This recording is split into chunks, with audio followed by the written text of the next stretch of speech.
Oh, he's fighting me. Ooh, he doesn't want to quit.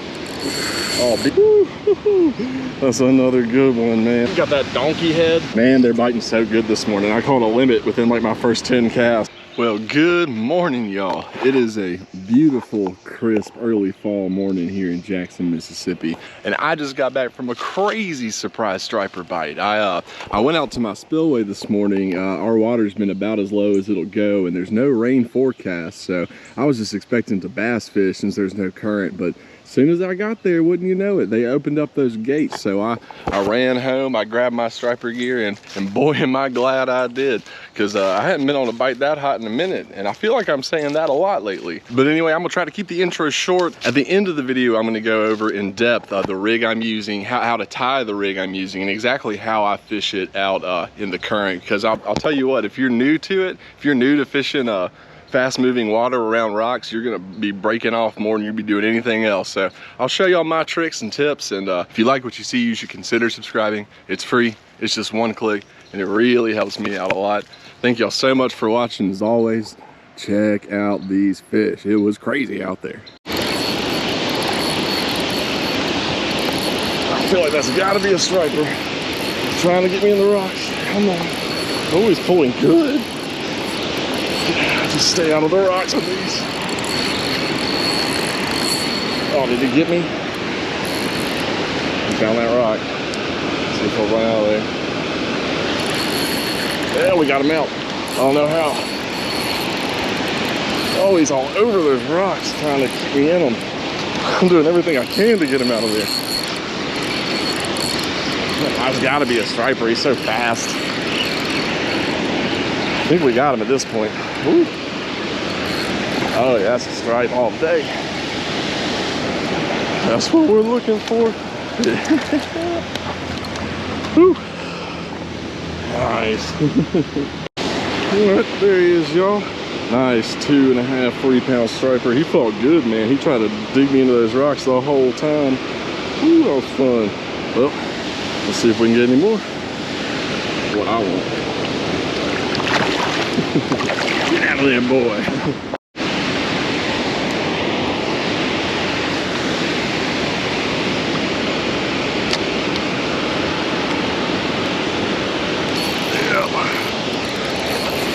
Bite today.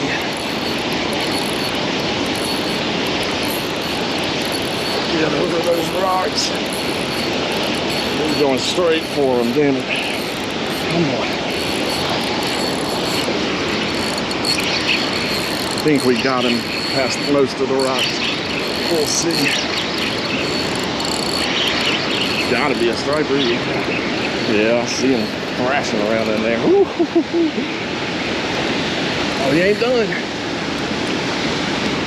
He's a good one. He's better than that other one. Oh, spit it right there. Oh well.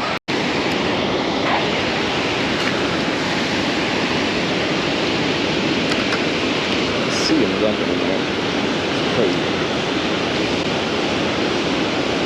Oh, he's on the rocks. Get over the rocks. Get off the rocks. Oh, they're trying to keep me in the rocks today. This one almost feels more like a drum. I keep saying, and then he pulls hard. I think that, and then he pulls, and I'm like, I don't know, maybe it is a striper. Come on, be a striper. We got him past the rocks. It's coming at me like a striper. Yeah, it's a stripe. Come here, boy. Look at them, man. They are hungry today. I'm just having trouble getting them past the rocks. I've lost 2 to the rocks already. Whew. All right, there he is. Another one's same size. This school all seems to be in the 2.5 to 4 pound range. I'm gonna put him at 3. He's pretty good, but we ain't keeping today, so we'll get him back just like the last one. Oh, there he is. Yeah, there he is again. Nice. Oh, there he goes. So much fun.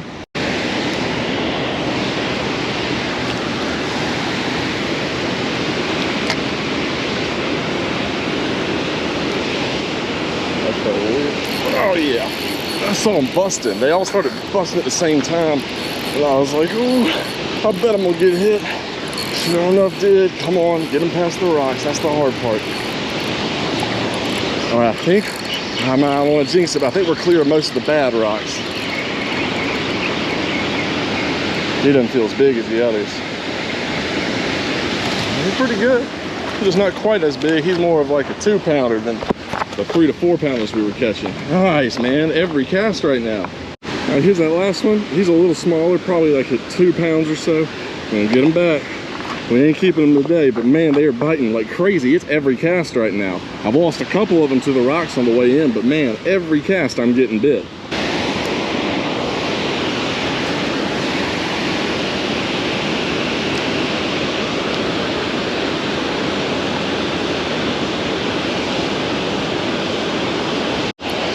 Come on. We might have got him immediately past the rocks, which would be real nice. I didn't feel him kick on him at all. It might. I think it's a striper. Yeah, it is. Ooh. Ooh, a little smaller.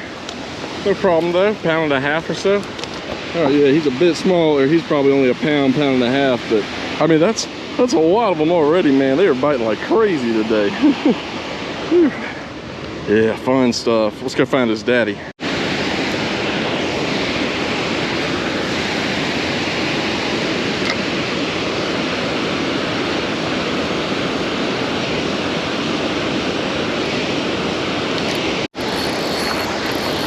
If this is a stripe, it's a big one. Oh, yeah, on the rocks. I'm not sure. If it's a striper, it's a huge one or a hybrid. He hit it real low like a catfish would have. He feels heavy compared to all the... Oh, he's on top. That's a good sign. It might be a good striper. Come on. Oh, he's fighting me. Be a hybrid. Be a hybrid. Come on. If it's not a hybrid, it's a good sea run. Oh, he's angry. He's trying to shake it so hard. He does not want to get caught. Oh, it ain't no hybrid. It's just a big sea run. All right, y'all, here's that last one. He's a good one. We've been catching a bunch of 2 and 3 pounders this morning, but he's over 5. He's probably 5 to 7. He's got that donkey head, so you know he's a good one. Man, he fought so good, I thought he was gonna be another hybrid, but nope, just a really good sea run. Probably 30 inches, 5, 6, 7 pounds in that range. That was awesome. Hopefully there's more of these big ones out here, because I like them a lot more than the little ones. Definitely over 5, but way bigger than those other ones we've been catching this morning. Oh, he's pretty, but we gonna get him back. Hopefully there's some more big ones out there biting. Let's release him.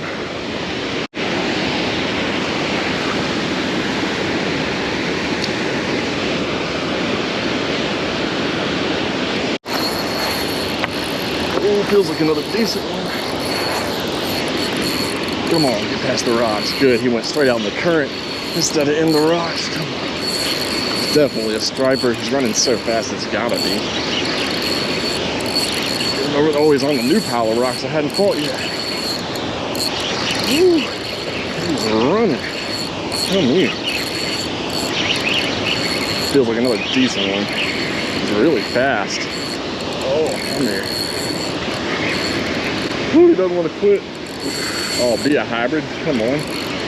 There's all this left and right here at the end. Has me thinking, I think it's just a good striper, but it could be a hybrid the way he's digging like this. Oh, it's a good one. It's a good sea run. Another good one. Look at him. That's another good one, man. Another 5, 6 pound sea run. True striped bass. That is what we're looking for. It's so much fun. Man, they're biting so good this morning. I caught a limit within like my first 10 casts. They were just all smaller. And now the big boys are coming out. All right, y'all, here's that last one. Another good one, man. We caught like a limit of the little ones early. And then now that it's a little later, these bigger boys are starting to come out. But that's what we're talking about. Another 5 to 7 pounder, probably right at 6, 6.5. So we're gonna get them back. Gosh, that's fun, man. I love this species. One more look at him before we get him back. That is a good convict bass. That's what we're looking for, my stripey boys. Let's get him back. This is a line twist or something. Oh yeah, he hit it as soon as he hit the water. He doesn't feel as big as the last one though. Oh, he's going straight to the rocks though. Come on, get over the rocks. Where is he going? He's just going in a straight line. parallel to the bank. He might have gone around the rocks. That would be great. I can't tell if he's big or not because he's so fast.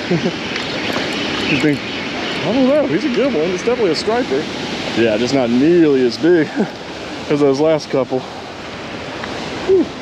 Yeah, he's a little one. He's like a pound. Yeah, he's a little one. He's probably a pound, pound and a half. So we're gonna get him back. Let's get him back. He's too small. Get him back there, boy.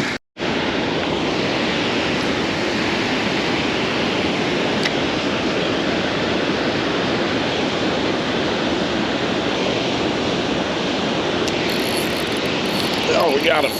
Oh, we got him.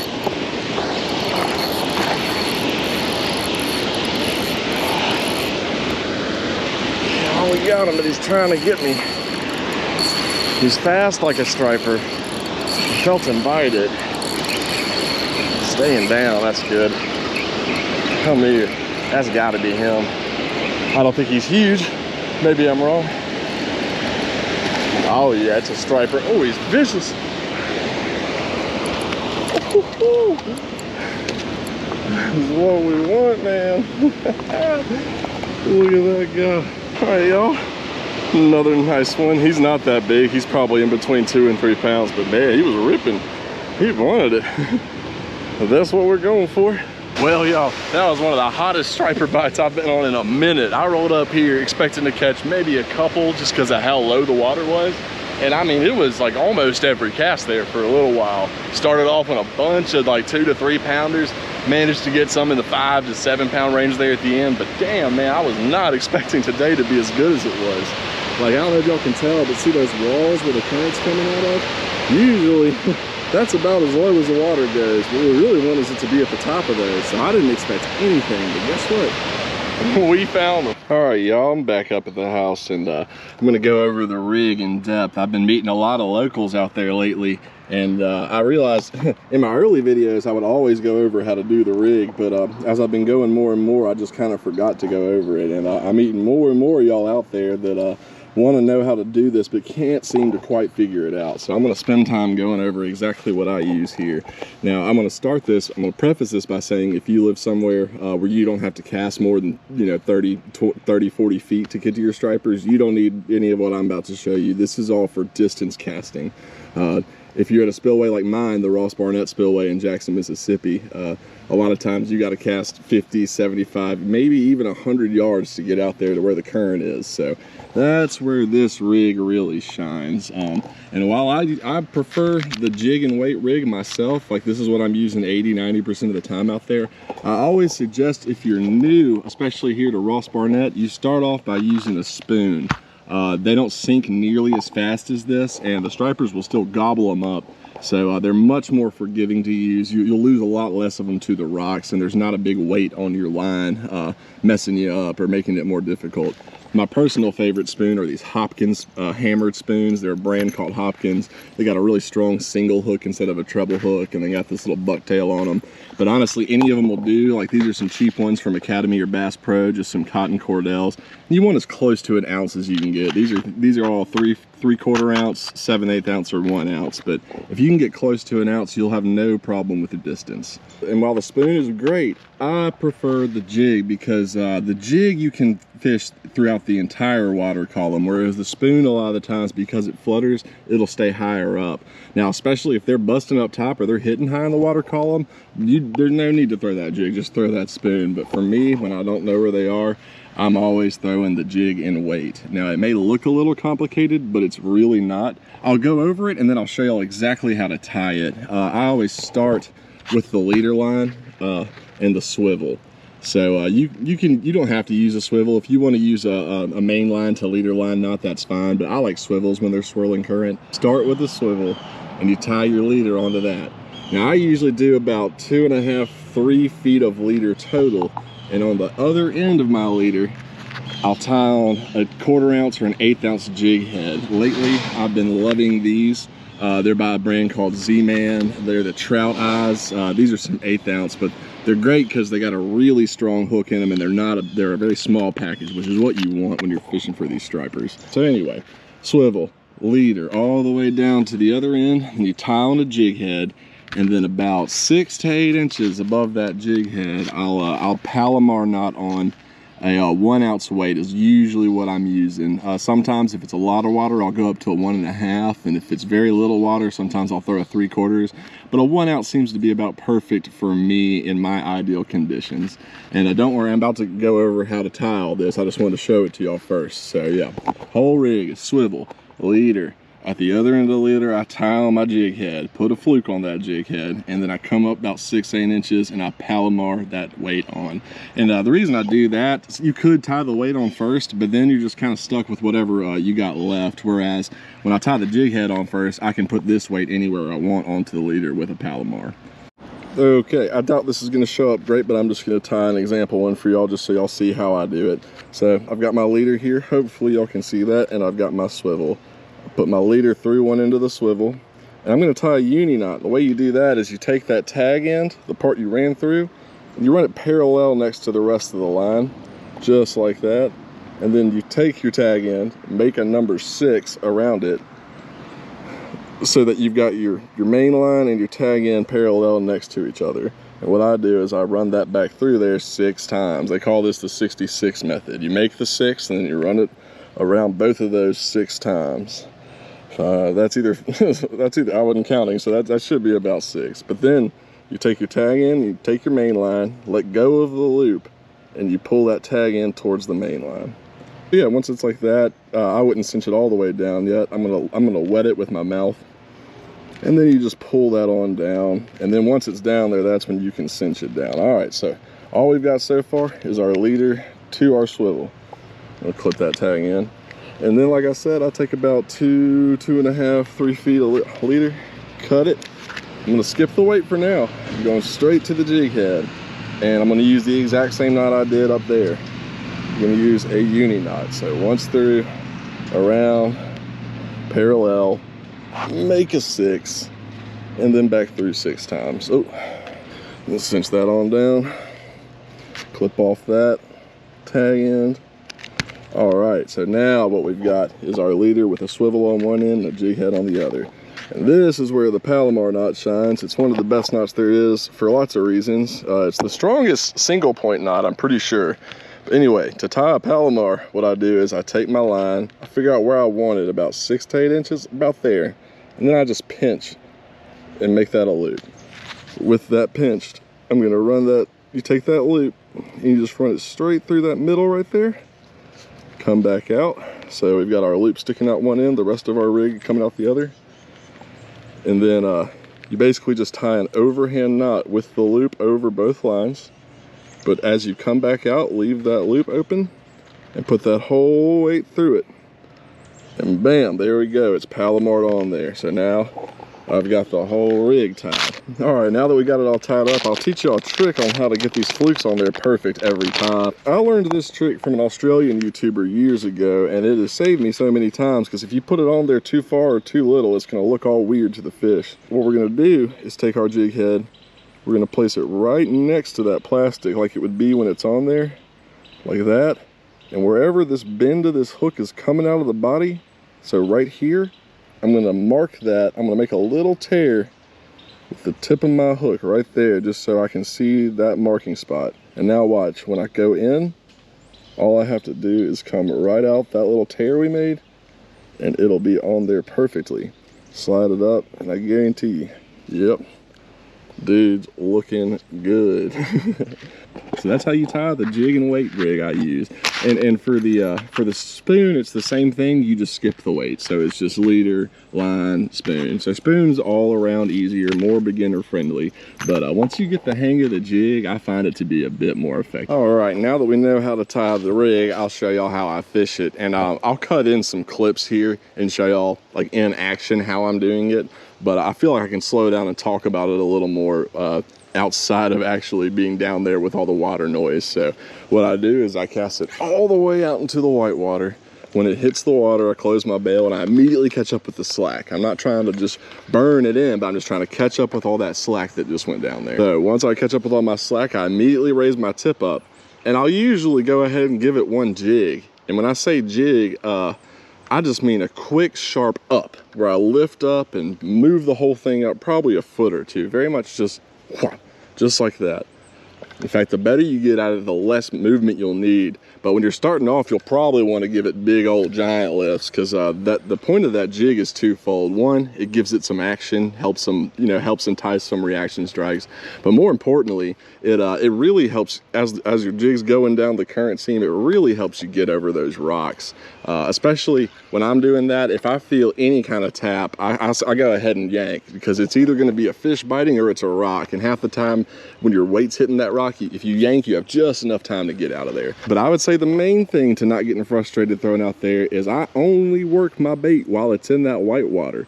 Like I'll throw it out, I'll cast, catch up with my slack, and you'll see me, I only get 1, 2, maybe 3, 4, maybe 5, 6 jigs before my bait's out of the white water, and that's when I go ahead and burn it back in as fast as I can. If you try to work that heavy rig in the still water back to you, you're gonna get a rock every time. That's the one thing I'd like to tell my locals. As soon as your bait's not going right with the right or left with the current anymore, burn it back in. Now, don't get me wrong, you could get lucky and get one in the still water, but generally those fish are gonna be all schooling hard, feeding in that white stuff. So cast out, catch up with the slack.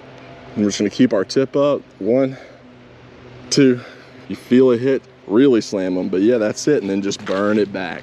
And right now I'm gonna go ahead and throw in a couple clips with no fish on them, just so you can see that I'm throwing it out, getting a couple jigs in, and then burning it back.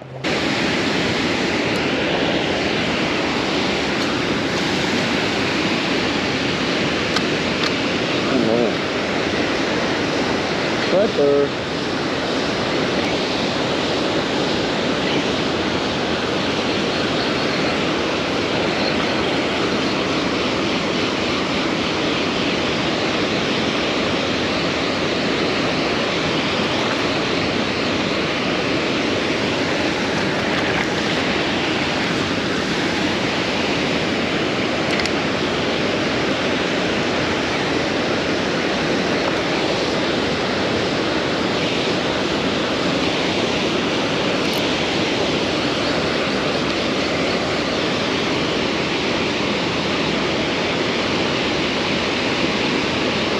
Well, anyway, y'all, I hope you like what you see. If you did like what you see, you should consider subscribing. It should be a crazy fall for us down here. I mean, we've only had 2 mornings where I was able to try to strike fish so far this fall, and both of them have been absolutely nuts. So I am pumped for what's to come. But like I said, subscribing's just 1 click, it's free, and it really helps me out. So if you don't mind, give me a sub, and I'll catch y'all next time. Stick with me.